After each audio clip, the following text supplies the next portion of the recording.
Hey everybody, Alex Newman here with Conversations That Matter. If you're anything like me, you're probably pretty upset about sending our young men all over the world to fight in no-win wars so that we can leave $80 billion worth of heavy weaponry for mass-murdering jihadists determined to kill us or for their communist allies. Yeah, true story.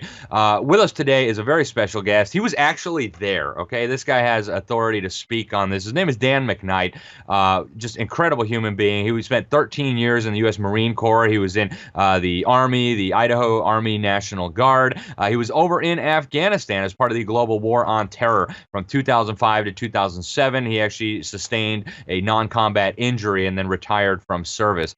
Now he is also the founder and chairman of Bring Our Troops Home, and that's what we really want to talk about. He has an incredible plan that has already been picked up in a lot of places. People are running with it to help protect our National Guard troops from being deployed in these no-win wars. Dan, thank you very much for being with us. Tell us about Bring Our Troops Home and your plan for states to protect their National Guard from these really unconstitutional no-win wars that the federal government keeps launching.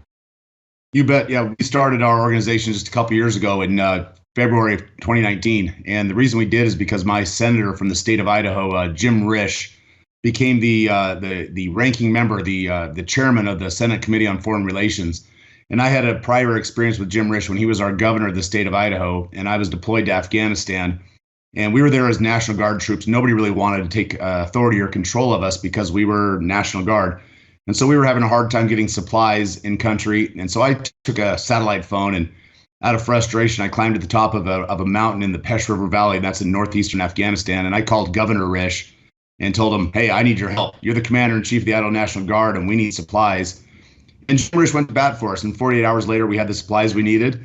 And so I always held Jim Risch up as kind of a hero in my mind. And I came home from the war and went dormant for a little bit. I was frustrated and angry at the war effort and what we were doing.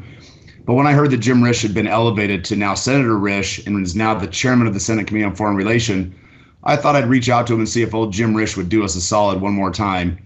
And I asked him in an event in Boise, Idaho, what he would do to use his chairmanship to end the forever wars and bring our troops home from Afghanistan. And he said right there in Boise, he did a complete 180 on the Bush doctrine, the Obama doctrine. He said, we're done with nation building. We're through.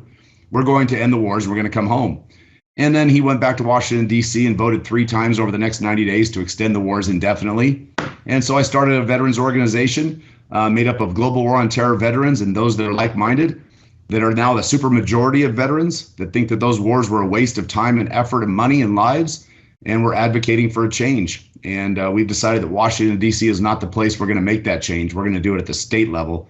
And we've created a piece of legislation called Defend the Guard that basically says that the National Guard or the militia of the state will not be deployed under federal service to fight in these overseas wars unless Congress has first done their job, and that is to declare war as required by Article 1, Section 8 of the Constitution. That's fantastic. So this is the Defend the Guard legislation. I understand it's been introduced already in more than 30 states. Walk us through the constitutional reasoning here, because, we know the Constitution does allow the federal government to call the militia into state service. And I know there's a distinction maybe between militia, which the founders understood to be basically every able-bodied man who can carry a weapon, and the more professional, I guess, National Guard troops. But so the federal government has the authority to call up the militia, but there's only certain circumstances where that's allowed. Explain to us the constitutional rationale for state governments saying you're not going to deploy our National Guard to foreign countries without a declaration of war. Sure, great question. So just to get some terms right, the National Guard has been codified as the militia of the state in the early 1900s under the Modernization of Defense Act. So the National Guard is the militia is the National Guard. In Article 1, Section 8, Clause 15 of the Constitution, which is the militia clause, states that the militia or the National Guard can be called into federal service to repel an invasion, to put down an insurrection, or to enforce the laws of the Union. That's it. That's the only time that the National Guard can be federalized. And a declaration of war from Congress becomes the law of the Union. It becomes the law of the land. Only Congress has the authority to take our nation from a state of peace into a state of war. And absent that proper declaration of war, the National Guard should never be deployed to these overseas misadventures. And unfortunately for us, Congress hasn't done their job. They've abdicated their job to declare war, and they haven't done it since 1942 against Bulgaria, Romania, and Hungary. So every conflict from 1942 through today, we've never properly declared in Congress. We've let the president do it. And that's kind of been the beginning of the destruction of our republic. It's been the creation of an empire, and it's time for it to stop. Yeah, we'll talk some more about that when we get back from the other side of the break. But so, what do you view as the proper role for the U.S. military? And I mean, what do you think about the concept? Because I mean, the founding fathers were very weary of a standing army. They did not want a standing army. They authorized the Navy in the Constitution, and I guess in the modern context, we could say, all right, Air Force, maybe Space Force. All right, that's not something that the local community can build on its own. But the founding fathers really had this vision of just the men of the community serving as the militia, kind of like it was during the founding era. And we've really moved away from that. And I feel like it's given the U.S. government a kind of a temptation to just go use it. Well, we have this giant professional army, and I mean, there's a country over there that needs to be reformed because we don't like the way they treat their women. Let's go send our troops over there. What do you see as the proper role for the U.S. military? Are there any kind of changes, not just in the way that it's used, but in the structure that it has that you think would be appropriate? Sure, the way I think the military should be used appropriately is probably not the better question. The better question would be whatever Congress deems to be the proper role of the government, of the military, is what we would expect to have as a republic. So our elected representatives, the people that actually live in our communities and represent us and temporarily have our voice in Washington, D.C., if they debate and vote for a declaration of war to use the military to go into one of these countries overseas or abroad, then we as citizens, we can hold our elected representatives responsible if we don't agree with the decision. But when they abdicate their role and responsibility and let the president, a single person, basically a king, take us into a state of war with no justification and no vote from Congress, we're no longer a republic. And so personally, I think the military should be used for defense of the nation, period. No overseas offensive operations, no regime wars, no shadow wars, no ghost wars, no colonization of Africa. That's not what the military is for, and it certainly shouldn't be used to build schools and roads and water treatment facilities and ensure free and fair elections in Afghanistan. The Constitution does not call for a standing army in the United States. However, the militia or the National Guard should be the fighting force of the United States. We should be the ones that fight our wars, but it should be done properly, and that's with a declaration of war from the elected representatives of the people who then have to go home and explain to their neighbors, explain to their constituents why they authorized another war, another opportunity for the sons and daughters of America to go fight and die in some foreign land. And what's going on with the legislation? So it's been introduced in a lot of places. What kind of arguments are you hearing from legislators? Have any governors mentioned this? What is the kind of sentiment out there on this bill? Sure, it's an uphill fight. I'll be honest with you, but 31 states we've found liberty-loving legislators that understand the context of the Constitution, and they're supporting it with vigor. Most of them are veterans that have served in the global war on terror. The biggest opposition we face is when we show up at introductory hearings or print hearings or the introductory phase in the state legislatures. We're finding that the National Guard Bureau is sending a 2 or 3-star general to testify against the bill. And so you'll have a bunch of disgruntled, angry, as they're calling us, veterans who served in the war testifying in favor of it. We've got legislators that are freshmen, sophomores, maybe third-term legislators that are sponsoring it. And a general with multiple stars on his collar and a chest full of ribbons is showing up and saying the same argument: jobs, money, security. Well, no president in the right mind would ever pull money from a state because the state objected to the improper use of the military. It'd be political suicide. And so these generals are doing what generals do. They're protecting their legacy. They're protecting the general mill, which is producing more and more generals daily, because when they get done, they want to be able to roll out of bed in the morning after they've retired and take up one of those $1 million a year consulting jobs with the defense contractors in Washington, D.C. It's the destruction of America, and Eisenhower had it right. Beware of the military-industrial complex. Yeah, the military-industrial complex, that used to be a conspiracy theory, and yet it's becoming more and more clear, especially in Afghanistan. So many individuals and entities made so much money, and yet the American taxpayer, trillions of dollars in debt. So many American soldiers lost their lives. It's just an absolute travesty. We're going to be going to a break in just a moment. But on the other side of that break, we're going to get back into what you can do, Mr. and Mrs. America, to help protect your National Guard from being deployed in these lawless, no-win, undeclared wars, and why you should get involved as well. So stay tuned. This is Conversations That Matter. We'll be right back.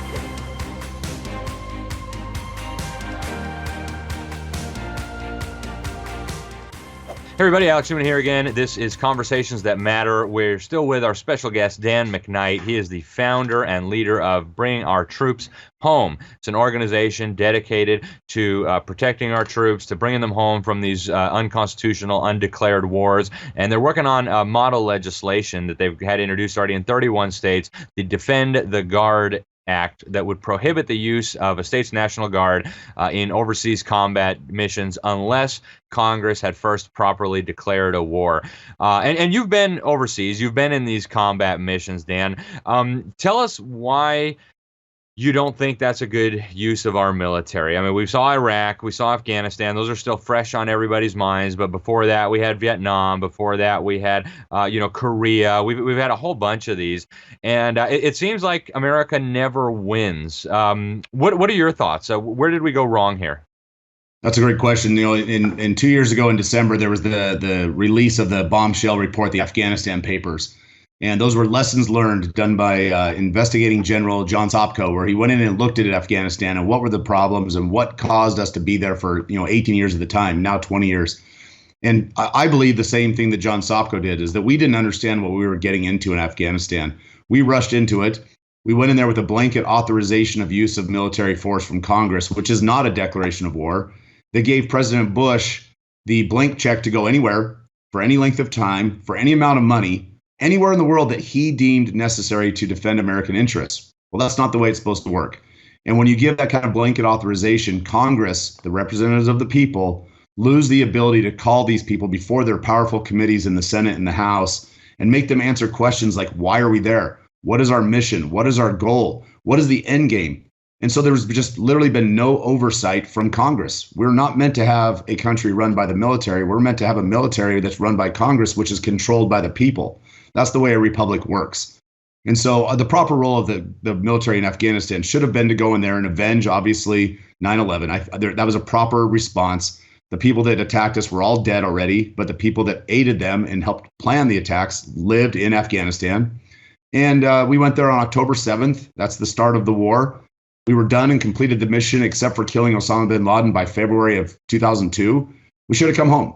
And we didn't. We took our eye off the prize, and instead, George W. Bush and Dick Cheney, the evil Dick Cheney and his wonderful war profiteer daughter, decided to take us into Iraq. And we took the eye off the prize in Afghanistan, and we ended up staying for 20 years. And we never really knew what we were doing there. I saw the mission change while I was there in 05, 06, and 07. It changed from a war-fighting effort to a nation-building effort right before our eyes. And we all wondered at the end of every day, what in the heck are we doing here? Yeah, it's so true. I mean, I was still in middle school when the Afghanistan war started. It was supposed to be to get the terrorists, and then suddenly it was, we're going to nation build, we're going to reform their society, we're going to change their culture. And of course, none of that happened. The Taliban is now back in charge. As far as the two parties, I mean, it seems like they're both pretty much in agreement. Obama ran on a, hey, I'm going to stop the wars. Bush ran on a, hey, I'm going to stop the wars. And yet Bush launched, the global war on terror. Then Obama partnered with Islamist forces on the ground in Libya and overthrew the government there. Then they wanted to go do the same thing in Syria. Is this a bipartisan problem? Do you think one party is more guilty than the other? What are your thoughts on who's to blame for all this? Sure. Throughout history, I would say that the left has been most resistant to war, and the right has been most likely to go to war. But the war party, neither Republican nor Democrat, the war party is the powerful party in Washington, D.C. Every major building, tall skyscraper filled with steel and glass in Washington, D.C. is not filled with anything other than military contractors, right? The military, the war party is in control, and that's the problem. And war hawks like Liz Cheney, like Lindsey Graham, and Dan Crenshaw, and some of the others they would like to see our nation in a state of war forever, right? Liz Cheney is the heiress to a war profiteer fortune, and she told our organization to our face in her office that she would keep troops in Afghanistan forever. And when we proposed the Defend the Guard legislation in Wyoming, members of her staff contacted legislators in the Wyoming State House and interfered in their business and told them that if they passed the Defend the Guard legislation in Wyoming, that Liz Cheney herself would personally see to it that 2 of their National Guard C-130 aircrafts were taken from their state and sent to another state. The war party has far-reaching tentacles. And it is led by people like Liz Cheney. And it's so important now that we fight back and defend our republic from this tyrannical form of government that we've found ourselves in.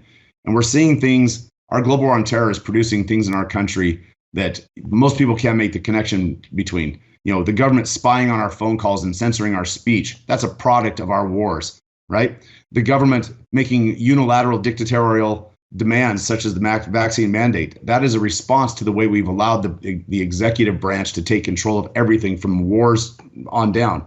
We have to fight back. We have to defend our republic. And the way to start is by taking control of our military and our foreign policy and the way we deal with the world and focus on what we can do inside of our own borders. And that's why we've taken the fight back to the states. The 10th Amendment may be the most important amendment in the Constitution as long as we stand up and use it properly. Yeah, this is so powerful. I'm so glad you're out there advocating. So how would it, say somebody's watching this and they think, wow, I want that in my state.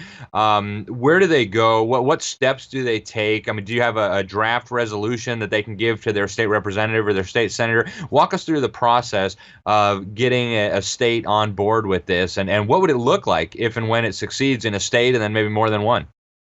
Yep, absolutely. So if you go to we have a website set up specifically for the legislation. It's defendtheguard.us. And there's a map on there, and you can click on your state and find out if the bill's been sponsored and who is supporting it in your state. We're about ready to make some changes to that website where you'll be able to actually send letters to your representatives from the website asking them to support the bill. So I'd ask you to go to that website first and see if it's in your state. And if it's not, you can make a recommendation to us on a legislator that you think would be willing to sponsor the bill.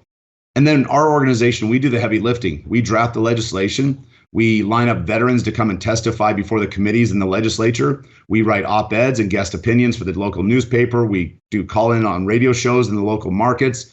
We'll even help defeat those that oppose the legislation, which we're working on doing in several states right now. Our group is growing. We're getting stronger. Our process is getting better. We were a bunch of rookies. We didn't know what we were doing 2 years ago when we started this. None of us are political operatives. But now our organization, is 30,000, 40,000 strong, and we're getting bigger every day.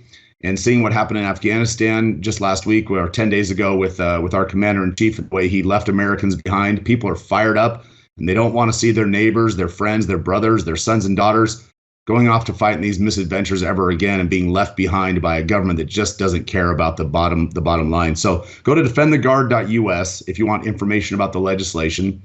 BringOurTroopsHome.us is our organization's website where you can find out about us and where we're at in the media and some things that we're doing. And if you feel like you really can give a little bit of money to help, the 10-7 Club, 10-7, October 7th, is the date that the ground war in Afghanistan started. 10-7club.com is where you can donate and become a member of our support organization, where we give away guns every couple months to people that donate. We have drawings and we try to really get people involved. And those are the three places. But I'd really love people to start with defendtheguard.us. Defendtheguard.us. Go there, folks, and you can find out if your state has this legislation introduced, who's behind it, and what you can do to help. And we've got less than a couple of minutes left, Dan, but just, what would happen once a state passed this? I mean, do you foresee litigation? I mean, is the federal government going to sue? Is it going to be a done deal? What do you think happens if and when this bill passes and gets signed into law?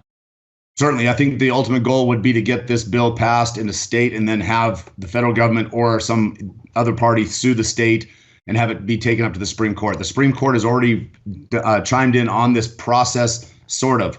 There was a case before the Supreme Court, Perpich versus Department of Defense, where the governor of Missouri, I believe it was, or Minnesota, wanted to keep his National Guard from going to Central America under Reagan to build roads as a training exercise. And the Supreme Court said that you can't stop the National Guard from going overseas to train, but specifically didn't talk about combat. So with the Perpich decision, we think that they left that out on purpose because they wanted that to come back to the courts again so that the courts could specifically state when the militia could go to war. And so we welcome legislation that would bring that kind of a lawsuit in Supreme Court attention, especially with the current makeup of the courts. Fantastic. And so I assume you guys have put some thought into this and you're ready for the litigation when it comes. So absolutely. Fantastic. Well, Dan, I just want to thank you so much for coming on the program. Thank you for what you're doing. Thank you for your service defending the United States. The people of America appreciate it and salute you all.